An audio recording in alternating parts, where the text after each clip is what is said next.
Alors, juste quelques mots pour présenter Michel. Beaucoup de monde la connaissent au Québec. C'est une des blogueuses les plus connues dans la francophonie, au Québec en particulier. C'est une femme qui rayonne énormément, qui joint beaucoup de monde. En fait, c'est un média que j'ai à côté de moi. Donc, je te passe la parole. Merci. Je vais compléter sa bio. Longtemps, sur Twitter, j'avais mon tagline qui était « I'm a bitch with a purpose ». Alors, voici le purpose. Hey, on n'aura pas le côté bitch? Ben, peut-être. Monsieur Couillard, il y a 2 ans, Mario, Michel Cartier, plusieurs autres penseurs du numérique et moi-même, on a fait un rapport d'étonnement. Ce rapport-là, en gros, ça disait qu'on était étonnés de notre absence de plan numérique pour le Québec. Fait que, il y a 2 ans, j'étais étonné. Il y a 1 an, j'étais en tabarnak. Puis aujourd'hui, je suis enthousiaste. OK?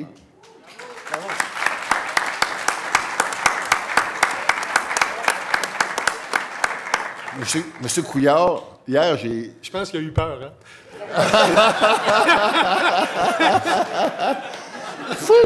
Monsieur Couillard, hier, j'ai très mal dormi. J'ai rêvé à vous. Non, mais laissez-moi finir de comprendre. Monsieur Couillard, je rêvais à vous et j'étais excité. Mais je me touchais pas. Non, mais j'étais excité là, que, enfin, moi, là, ça fait des années que je milite pour un plan numérique pour le Québec. Puis je me suis dit, enfin, il y a peut-être quelqu'un qui a allumé au gouvernement. Wow! Enfin, il y a peut-être de quoi qui va bouger. Tantôt, TVA, ils m'ont demandé une petite clip. Qu'est-ce qu'ils vont garder de la clip? Je ne sais pas, mais je les ai dit. J'ai écouté, moi, je ne suis pas membre du Parti libéral. Mais quand ils m'ont demandé, Mme Blanc, venez donc nous voir pour parler du numérique, là, je suis parti à la course parce que moi, là, c'est ma vie. Puis c'est pas ma vie pour moi, c'est ma vie pour mon petit-fils. OK? Je vais vous conter une couple d'histoires. Tu sais, on a parlé de bien du positif. Moi, je vais faire mon côté bitch, là. Votre prédécesseur, M. Charest, et tous les chefs des partis, à l'avant-dernière élection, je les ai rencontrés personnellement. Je les ai tous posé la même question. Ils ont tous eu un air bête, comme ça, quand je les ai posé la question. Bon, tu sais. Je dis, au Québec, l'industrie du tourisme, ça génère 10,4 milliards, puis ça fournit 134 000 emplois. On a un ministre, on a un ministère, on a un énoncé économique, on a une vision. Les technologies de l'information, qui sont une sous-catégorie du numérique, ça représente 140 000 emplois et 25 milliards, dont 30 % sont exportés aux États-Unis. Là, on ne parle même pas du numérique, on parle des TIC. OK? 25 milliards. On n'a pas de ministre, on n'a pas de ministère, on n'a pas de vision économique, on s'en crisse. Là, on ne parle même pas des dépenses du gouvernement en TI. Comme vous le savez, là, je pense qu'il faut que vous renouvelez les licences Microsoft des employés de l'État pour 1,2 milliard. Tabarnak, c'est de l'argent. Quand on pense que, tu sais, je vais vous reprendre, là, vous avez dit dans votre speech, vous avez fait un assez bon speech, sauf sur un point. Vous avez dit, la mission du gouvernement, ce n'est pas d'innover, ce qui est faux, à mon point de vue, parce qu'on va prendre l'Estonie, par exemple, qui est devenu le premier gouvernement numérique. Au sortir des années 80, il n'y avait même pas de téléphone filaire, et aujourd'hui, c'est le premier gouvernement sans papier. Les lois, la votation, tout se fait sans papier. Je suis heureuse de vous voir avec une tablette aujourd'hui, mais il y a beaucoup de vos collègues qui sont encore au papier. En Estonie, là, il n'y a plus de papier, OK? Et la carte santé, là, il n'y avait pas de téléphone dans les années 80, puis aujourd'hui, là, tout le monde a sa carte santé. Tu peux payer ton ticket avec ta carte gouvernementale. Tout. L'Estonie, un petit crise des pays, ils ont innové. Puis maintenant, tous les pays d'Europe payent l'Estonie pour savoir comment ils ont fait. Mais vous avez donné un autre exemple, le Brésil, l'open source. Le Brésil a pris le virage open source, OK? Et Microsoft, OK? Nous autres, on a payé 1,2 milliard pour Microsoft. Ils ont donné leur code source gratis au Brésil, traduit en portugais pour que le Brésil se fasse son système de votation électronique. Parce qu'ici, les votations électroniques, on l'a essayé, mais on s'est planté. Vous vous souvenez, hein? Le directeur général des élections, c'est des douaniers. Il a dit, on va laisser les villes faire ce qu'ils veulent. Les villes ont fait n'importe quoi. Parce qu'on dit, votation électronique, c'est de la merde. Mais oui, ça permet aux Indiens illettrés de voter parce qu'ils sont capables de reconnaître la face ou le logo d'un parti. Ça permet au Brésil de vendre l'open source à grandeur de la planète.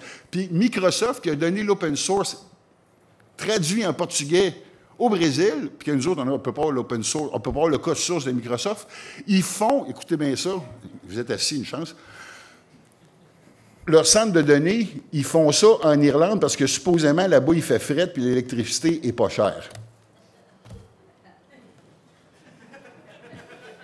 Puis, le centre de recherche est au Brésil, qui est le roi mondial de l'open source. Nous autres, on crache 1,2 milliard, on n'a pas de centre de recherche, puis ici, il me semble qu'il fait fret dans tabarnak l'hiver. Puis qu'il y a l'électricité, on en a, me semble, tu sais, je sais pas, là. Puis, tu sais, pourquoi qu'on ferait un plan numérique pour le Québec? D'habitude, c'est là que tu prends une gorgée d'eau. Oui, c'est bon.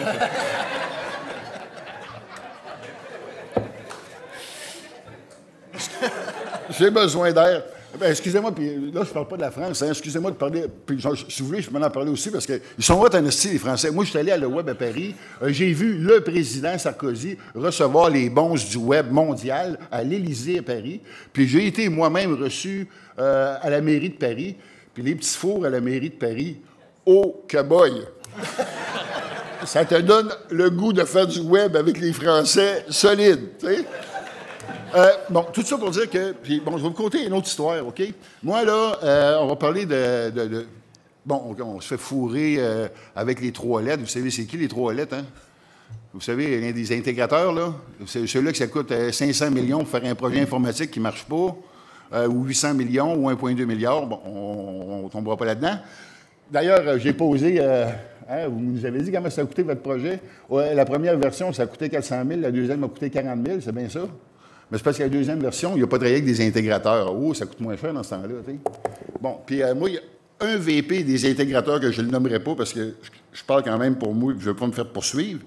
Mais à un moment donné, je dînais avec, puis je dis, hey, les web services, qui est une série de standards qui permettent l'interopérabilité universelle entre les langages de programmation et les applications d'affaires, j'y reste, ça gire. C'est rendu à combien, monsieur le premier ministre? 800 000? Ça ne marche pas encore? 800 000? Bon. 800 millions, excusez-moi. 800 millions. Je me suis trompé de braquette. Moi, j'ai dit, pourquoi vous n'en faites pas des web services? Pourquoi vous n'en parlez pas au gouvernement? Il a dit, moi, ma mission dans la vie, là, c'est pas faire de l'éducation, c'est de faire du cash. Ah. Fait que j'ai compris que pourquoi qu'on ferait de quoi à 10 millions qui marche, quand on peut faire de quoi à 600 millions qui ne marche pas? Ah, ben oui, tu sais. C'est ça, tu sais. Fait que le numérique, c'est toute cette réflexion-là. Puis après ça, bon, on va se poser la question, pourquoi qu'on ferait du numérique? Bien, je vais vous dire qu'on pourrait faire du numérique, là, parce que McKinsey, là, ils disent que le produit intérieur brut du numérique, qui contient les technologies de l'information, est plus grand que l'énergie, l'agriculture, puis les mines mis ensemble. Tabarnak, c'est de l'argent, ça, là. Pourtant, on a un ministère des Mines, on a un ministère de l'Agriculture, puis l'énergie, bien, c'est Hydro-Québec. OK? Le Boston Consulting Group, d'ici à 2016, ça, c'est une étude de 2012, Eric va générer, OK, je ne vais pas me fourrer dans... Ah, c'est ça. Écoutez bien ça, là. 4,2 trillions de dollars, Boston Consulting Group, en 2016, pour les pays du G20. OK? Une croissance de 4,2 trillions. Ça, là, un trillion, là, c'est 1 billion. 1 billion, c'est 1000 milliards. OK? Fait que c'est 4,2 trillions. Ah, c'est de l'argent tabarnak, en croissance. Pas en chiffre absolu, là. OK? On va faire quoi, nous autres, pour faire du cash là-dessus? Il me semble que c'est des questions intéressantes qu'on pourrait se poser. Je vais vous conter une autre anecdote. La ministre des Finances de l'ancien gouvernement, ça donne qu'elle est dans mon comté. Moi, je reste à Chaudière. OK? Puis, à un moment donné, bien, l'association de la Fédération des lacs de Chaudière, ils ont dit « Hey, Mme Blanc, venez donc faire du bénévolat. On va rencontrer le ministre des Finances dans son bureau pour essayer de se pousser dans le cul qui nous donne de l'Internet qui a de l'allure, tu sais. » Ça va me faire plaisir. Fait que... moi, j'arrive dans le bureau du ministre, puis je vois mon cellulaire. Je suis dans le bureau du ministre des Finances du Québec, dans son bureau de comté, quand même, à 65 km de Montréal. J'ai une barre de réception sur mon téléphone cellulaire. Je dis, Monsieur le ministre, as-tu du crise de bon sang? Une barre de réception dans votre bureau du ministre des Finances du Québec à 60 km de Montréal, tandis que dans le milieu de la forêt au Costa Rica, ça rentre comme une balle. Hey, t'as des rues sur le plateau Mont-Royal où l'Internet, où le cellulaire ne rentre pas. Chris, c'est sur le plateau Mont-Royal. Ça tue du bon sens? On est rendu là. En plus de ça, je vais vous donner une couple de chiffres, rien que pour que vous compreniez. Là, moi, je vous parle en 2007, là, un meg, moi, ça me coûtait 4 piastres. Un japonais, ça coûtait 13 cents. Puis un suédois, ça coûtait 35 cents. OK? Puis étrangement, quand vous regardez l'histoire de l'électrification au Québec, là, ça ressemble pas mal comme l'histoire des services numériques au Québec. Tu as une couple de ligopoles qui font un S de piastres dans les gros centres, puis les régions mangent de la marde. Moi, là, je suis à mon compte, je fais de l'argent. Je ne fais pas de l'argent avec le gouvernement, mais je fais de l'argent avec les bons clients internationaux. Des clients en Belgique, des clients en Europe, des clients aux États-Unis, à la grandeur du Québec. Je paye mon Internet à un prix de fou, puis, qu'est-ce que vous voulez, je vends mon brain, moi, tu sais. Fait que ça me prend des dépenses. Bon, fait que mes dépenses, je paye Internet. Mais je suis triste pour mon petit-fils, puis je suis triste pour mes voisins. Parce qu'on se fait fourrer comme ça, pas de bon sens. Un des derniers pays à avoir eu l'iPhone sur la planète, les services Internet scandaleux. Nous autres, là, quand on a 4 mégabits seconde, on dit hey, on a la haute vitesse. Au Vermont, là, pour 35 $ par mois, ils ont 1000 mégabits seconde. Nous autres, on a 4 mégabits seconde. C'est quoi qu'on parle, là? J'écoutais tantôt, là, on parlait d'innovation, là. Le discours de M. Cohn sur l'innovation, là, je mouillais de bonheur. Ce qu'il disait, là, c'était extraordinaire. Il l'a, mais il a oublié de parler des infrastructures. Il a oublié de parler du numérique. Pourquoi que, je dis ça de même, ça ne vous tente pas de nationaliser le numérique? Je sais que M. Cogeco ne sera pas content, ou il va être peut-être bien content parce qu'il a donné de l'argent à Chris, mais bref, Ah, vous serez pas content? Ah, OK. Mais moi, je serais content. D'ailleurs, je m'étais pogné avec un autre collègue député qui s'appelle M. Legault à la dernière élection, puis il me dit-tu pas? Il dit, ouais. On n'avait pas dit qu'on ne parlait pas de M. Legault ici. Ah, ben, moi, je suis libre, je dis ce que je veux. Bon. Alors, M. Legault, j'ai dit, M. Legault, je parlais du numérique, l'électrification, tout ça. Il dit, ouais, mais Mme Blanc, le numérique, c'est un des outils.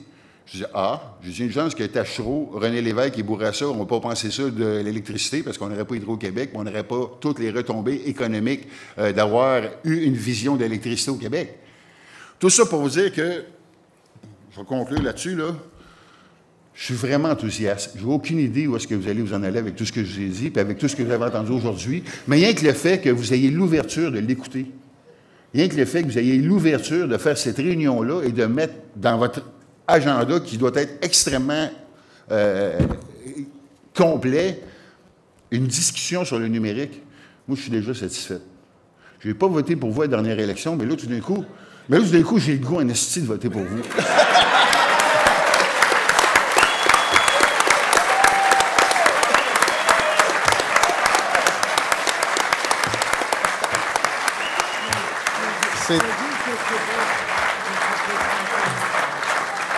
Merci.